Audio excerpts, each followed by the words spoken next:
नमस्कार मित्रों, मैं हूं राकेश अचल और आप देख रहे हैं चक्षुदर्शी का ये खास प्रोग्राम।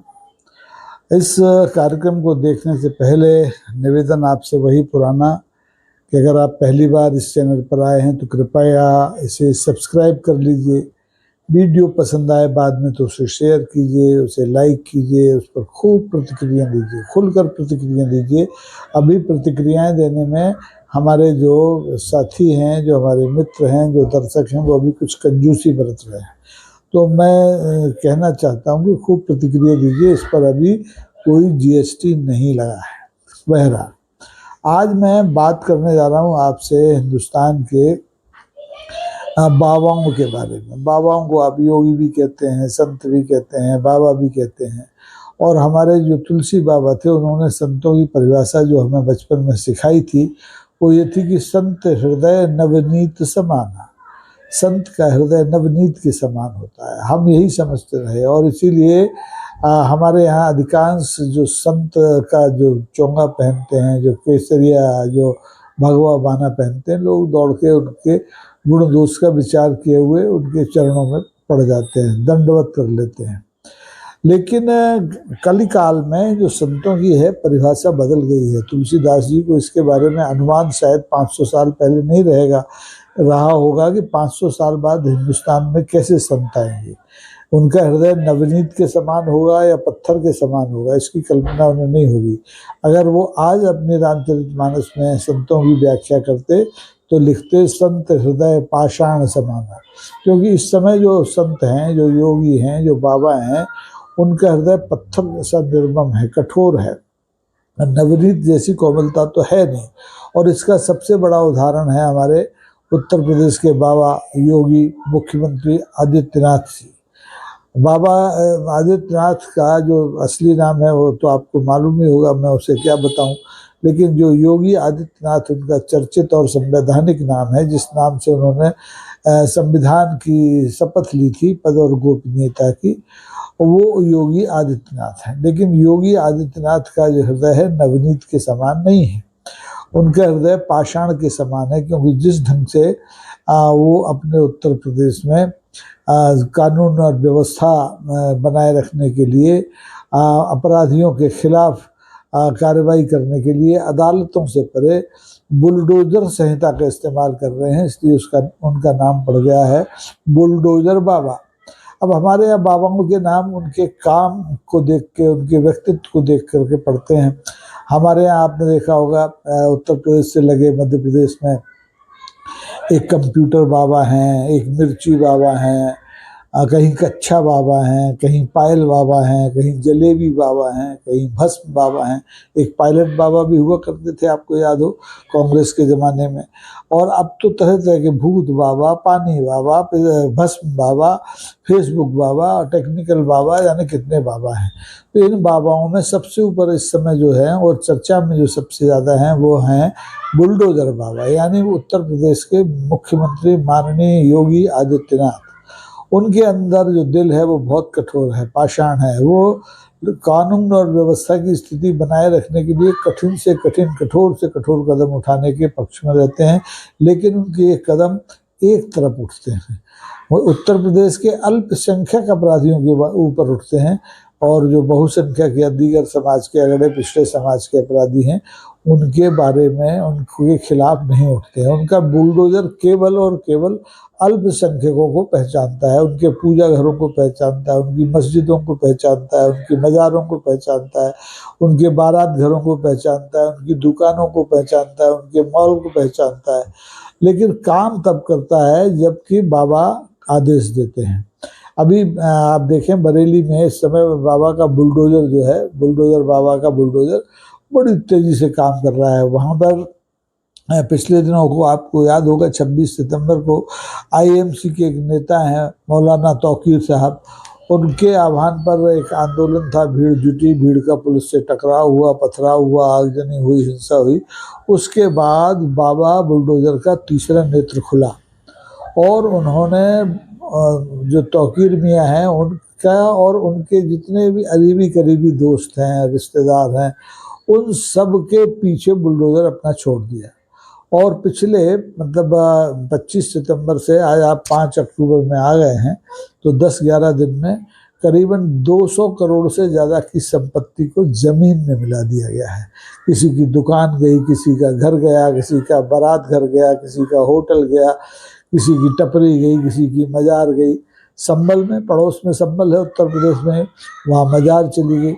अब ये कहने को सारी की सारी जो कार्रवाइयाँ की गई हैं, ये अतिक्रमण करके जमीन जो थी उस पर बनाए गए निर्माण कार्यों के खिलाफ की गई। लेकिन सवाल ये है कि ये निर्माण रातों रात नहीं हुए थे, बरसों से हैं, और इनके खिलाफ जो कार्रवाइयाँ हैं वो भी बरसों से चल रही हैं। नोटिस हो रहा है, ये हो रहा है कि तोड़ दो, हटा दो, गिरा दो, कोई कोर्ट में है, कोई कचहरी में है। लेकिन जैसे ही तौकीर मियाँ साहब ने सरकार के खिलाफ आंदोलन शुरू किया, तो सारे जो मुसलमान हैं वो बाबा के बुलडोजर के रडार पर आ गए और उनका टूटना शुरू हो गया। पहले तो मौलाना तौकीर की ही संपत्तियों को सील किया गया, तोड़ा गया।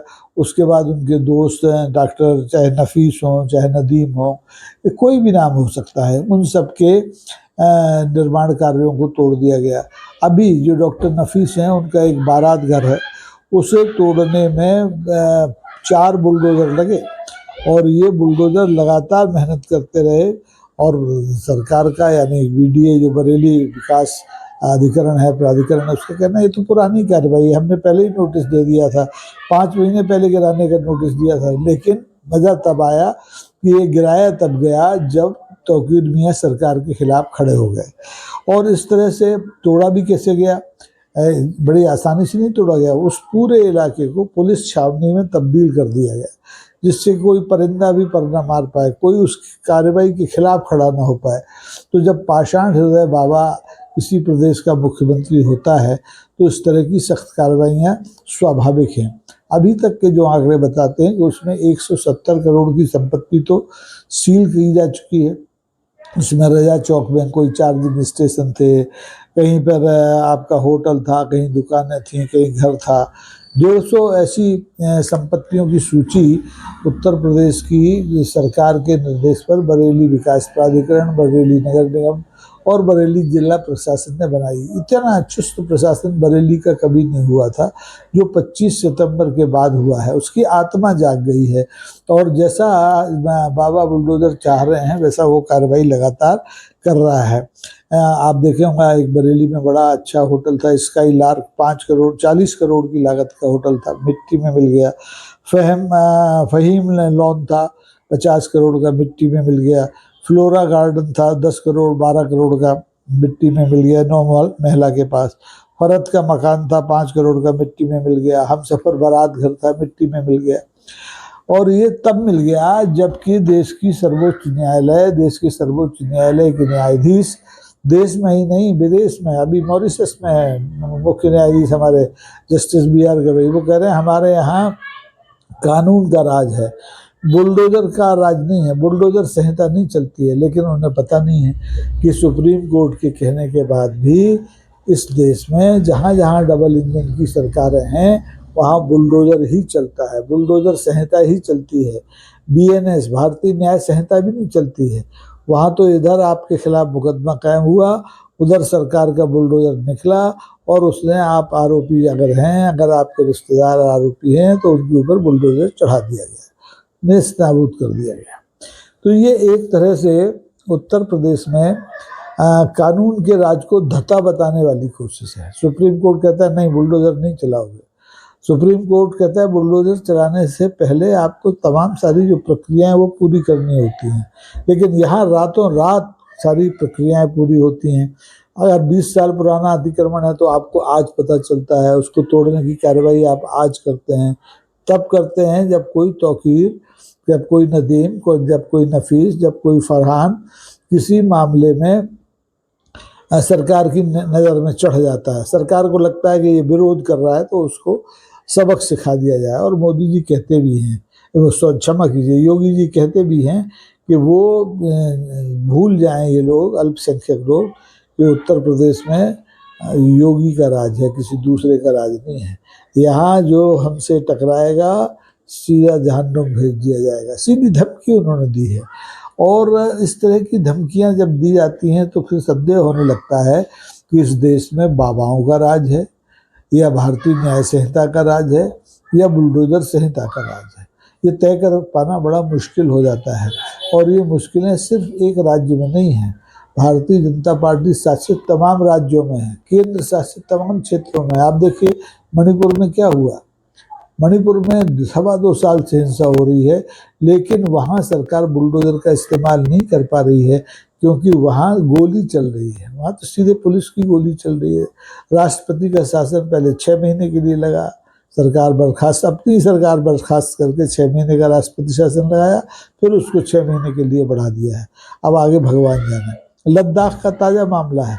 लद्दाख में वहाँ की जो जनता है, शांत जनता, देश का सबसे शांत इलाका, भूटान जैसा शांत, उस लद्दाख में पिछली 24-25 सितंबर की ही बात है, जब लोगों ने सोनम वांगचुक के नेतृत्व में अनशन जो लोग कर रहे थे, उन्होंने अनुसूची 6 में लद्दाखियों को शामिल करने की मांग को जब तेज किया तो वहाँ हिंसा हो गई। कुछ लोग भड़क गए, जैन जी टाइप के लोग, नए लड़के थे, क्योंकि अनशन पर बैठे कुछ 2-3 बुजुर्ग थे, वो बीमार हो गए, उन्हें अस्पताल ले जाना पड़ा। सब्र का बांध टूटा, और सब्र के इस बांध के टूटने से जो लद्दाख में भारतीय जनता पार्टी का कार्यालय था वो स्वाहा हो गया, जल गया, जला दिया भीड़ ने। इसके बाद पुलिस, आप देखिए, वहाँ पर कोई बाबा नहीं है, वहाँ पर कोई योगी नहीं है, वहाँ पर तो हमारे अमित शाह का राज चलता है, केंद्र का राज चलता है। पुलिस की गोली चली, 4 लोग मर गए। 4 लोग मरे सो मरे। इस आंदोलन के जो नेता थे, जिन्हें दुनिया भर में तमाम सारे पुरस्कारों से नवाजा है, उनके नवाचारों के लिए, उनके शोध के लिए, जिन्हें तमाम सारे विश्वविद्यालय ने मानद उपाधियाँ PhD की दी हैं, उन सोनम वांगचुक के खिलाफ पहले तो NSA के तहत मुकदमा दर्ज किया, और उसके बाद उठा करके उनको जोधपुर जेल में डाल दिया गया। और 24-25 सितंबर से आज 10 दिन बाद तक उनकी पत्नी को उनसे नहीं मिलने दिया गया। बड़ी मुश्किल से जब उनकी पत्नी ने प्रधानमंत्री को चिट्ठी लिखी, कोई रिस्पांस नहीं, राष्ट्रपति को चिट्ठी लिखी, कोई रिस्पांस नहीं, और जब उन्होंने सुप्रीम कोर्ट में बंदी प्रत्यक्षीकरण याचिका लगाई, तब जाकर के सोनम वांगचुक को उनके एक भाई से मिलने दिया गया। और वहाँ से उन्होंने संदेश दे दिया सोनम वांगचुक ने कि अभी तक वो ठीक ठाक हैं, अभी तक उनके मतलब उनको कोई बहुत बड़ा नुकसान नहीं हुआ है। और उन्होंने कहा है कि वो जो लद्दाख के मामलों में जो फैसला करने वाली जो समिति है, वो जो फैसला करेगी वो उसके साथ हैं। और वो गांधीवादी तौर तरीके से आंदोलन के पक्षधर हैं, उनकी पत्नी गांधीवादी तौर तरीके से आंदोलन की पक्षधर हैं। स्थिति ये हो गई है कि सोनम वांगचुक तो जेल चले गए, लेकिन उनकी पत्नी गीतांजलि ओमांगो, उनसे मिलने वाली मीडिया को भी वहाँ पर संदेह की नज़रों से देखा जाता है। पूरी लद्दाख को फौज के हवाले कर दिया गया है, जबकि लद्दाख में कुल 4 आदमी मरे हैं और मणिपुर में 300 आदमी मरे हैं। फर्क है दोनों में। उत्तर प्रदेश में तो अभी कोई मरा ही नहीं है, फिर भी अल्पसंख्यकों के पूजा घरों को, मस्जिदों को, दुकानों को, बारात घरों को मिट्टी में मिलाया जा रहा है। देश की सबसे बड़ी अदालत भी इस बर्बरता को रोकने में नाकाम रही है, क्योंकि उत्तर प्रदेश की सरकार ने इस पूरी बर्बर कार्रवाई को कानूनी जामा पहनाने का नाटक किया है। लेकिन देश के अल्पसंख्यक, दुनिया का समाज इस बर्बरता को देख रहा है, और इससे भारत में जो लोकतांत्रिक मूल्य हैं, जो समरसता का संस्कृति है, उसको बट्टा लग रहा है। अगर उसके बारे में लोकसभा में प्रतिपक्ष के नेता कोलंबिया जाकर कुछ कहते हैं तो उन्हें भी राष्ट्रद्रोही बताया जाता है कि वो राष्ट्र के खिलाफ बोल रहे हैं। अरे भाई, राष्ट्र के खिलाफ कोई नहीं बोल रहा। न सोनम वांगचुक बोल रहे हैं, न तौकीर मियाँ बोल रहे हैं, न नफीस बोल रहा है, और न राहुल गांधी बोल रहे हैं। लेकिन आपको तो ये लगता है कि जो सरकार के खिलाफ बोलेगा वो राष्ट्र के खिलाफ बोल रहा है, वो राष्ट्रद्रोही है। तो अब ऐसे बाबाओं का आप क्या कर सकते हैं, जो पाषाण हृदय हैं, नवनीत के समान नहीं है। अब मिर्ची बाबा, भस्म बाबा, कंप्यूटर बाबा, बुलडोजर बाबा, इन सब में एक ही समानता है कि ये अपने आप को कानून से ऊपर समझते हैं।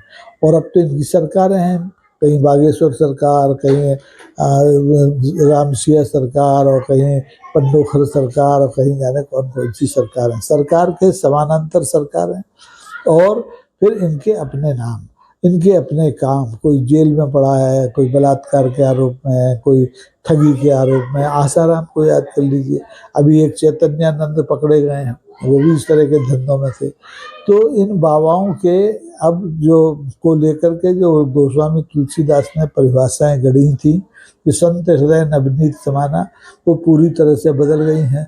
संत हृदय अब पाषाण समान है। संत हृदय में अब कुकर्म ही कुकर्म भरे हैं।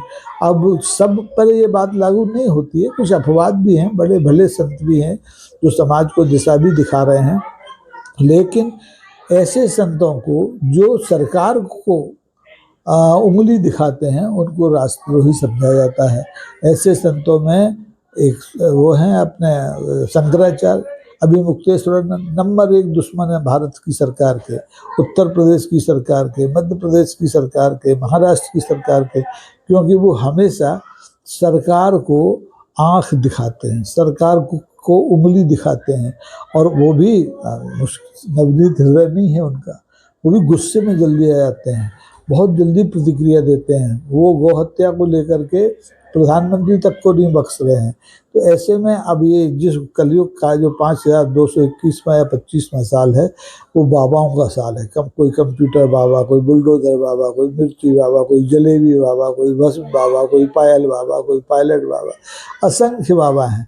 तो इन बाबाओं से जब तक लोकतंत्र को मुक्ति नहीं मिलेगी, इस देश में कानून का राज्य कभी स्थापित हो नहीं सकता। अगर हो सकता हो तो आप तरीका बताएं।